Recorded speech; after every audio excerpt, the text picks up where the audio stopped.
చాలాసార్లు మన జీవితంలో నేను ఎవరిని అనే ప్రశ్న వచ్చి ఉండొచ్చు.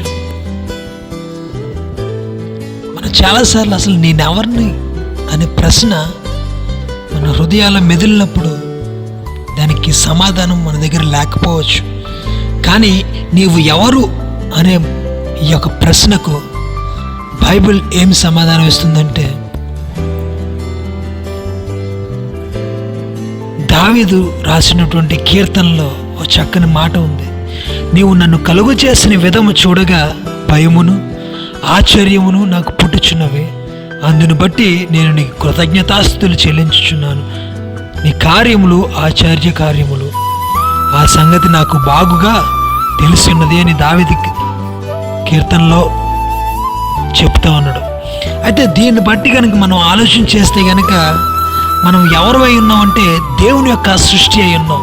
అసలు నీవు ఎవరు అంటే దేవుడు నిర్మించుకున్న సృష్టి. దేవుడు ఈ యొక్క సృష్టిని చేసినప్పుడు ఈ యొక్క భూమి, ఈ ఆకాశం, ఈ యొక్క చెట్లు, ఈ యొక్క సమస్త ప్రాణులు కూడా చేసినప్పుడు కేవలము ఆయన నోటి మాట చేత మాత్రమే సృజించాడు. కానీ మానవునికి వచ్చేసరికి ఆయన నోటి మాటతో సృజించలేదు. ఆయన తన యొక్క చేతులతో ఒక మట్టిని తీసుకుని దానికి ఒక రూపాన్ని ఇచ్చి ఆ యొక్క మట్టిలోకి నాసిక రంధ్రంలో తన యొక్క ఊపిరిని విడిచినప్పుడు ఆ యొక్క మట్టి జీవాత్మగా మారింది. అంటే నీలో ఉన్న ప్రతి ఒక్క, ఈ లోకంలో ఉన్న ప్రతి ఒక్కరి యొక్క ఆత్మ ఎవరి వల్ల కలిగినదంటే కేవలం దేవుని యొక్క ఊపిరి ద్వారా మాత్రమే కలుగు చేయబడ్డారు. నువ్వు ఎవరు అంటే నువ్వు దేవుడు సృజించిన సృష్టి. నువ్వు ఒక ప్రత్యేకమైన వాడువు, నువ్వు ఒక ప్రత్యేకమైన దానివి.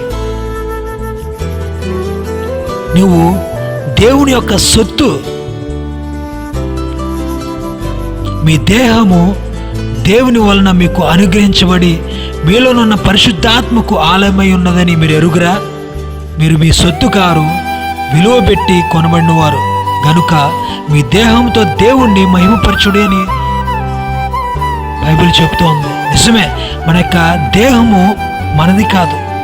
మన దేహానిపై మనకి ఏమాత్రం కూడా అధికారం లేదు. అది కేవలం దేవునిపై మాత్రమే, దేవునికి మాత్రమే అధికారం ఉంది. ఏదైనా ఒక వస్తువు కానీ, ఒక ఫోన్ కానీ, ఏదైనా ఒక వస్తువు మనం కొన్నట్లయితే కనుక ఎవరైనా దాన్ని అడిగినప్పుడు కానీ, దాన్ని పట్టుకుని దాన్ని తీసుకున్నప్పుడు ఎందుకు తీసుకున్నావు, అది నాది, నేను కొనుక్కున్నాను అని నువ్వు చెప్తావు. కానీ దేవుడు కూడా మన జీవితాలు, మన యొక్క జీవితాలను కూడా ఆయన కొన్నాడు.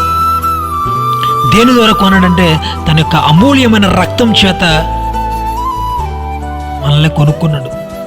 మనం ఘోరమైన పాపులుగా ఉండగానే, ఘోరమైన శాపంతో నింపబడి ఉండగానే ఆయన తన యొక్క రక్తం చేత మనల్ని శుద్ధీకరించి మనల్ని కొనుక్కున్నాడు. ప్రియ సహోదరుడా, నీవు ఎవరు అని నువ్వు ఆలోచిస్తే కనుక నువ్వు దేవుని యొక్క సృష్టి అని మర్చిపోవద్దు. నువ్వు దేవుని యొక్క సొత్తు అని మర్చిపోవద్దు. నిన్ను ఎందుకు దేవుడు సృష్టించాడంటే దేవుణ్ణి మహిమపరచడానికి నిన్ను సృష్టించాడు. దేవుడి నామాన్ని గణపరచడానికి నిన్ను దేవుడు సృష్టించాడు. సో ప్రియ సహోదరుడా, నేను ఎవరిని, నేను ఎందుకు ఇలా ఉన్నాను అని నువ్వు ఏమాత్రం కూడా కృంగిపోవద్దు. కానీ దేవుడు సృష్టించిన సృష్టి అని గుర్తెరిగి, దేవుని యొక్క సొత్తు అని నువ్వు గుర్తెరిగి దేవుని మహిమపరిచేవాడిగా ఉండవలసిందిగా ప్రభుపేట మనవి చేసుకుంటున్నాను. దేవుడి యొక్క మాటలు దీవించును గాక. ఆమేన్.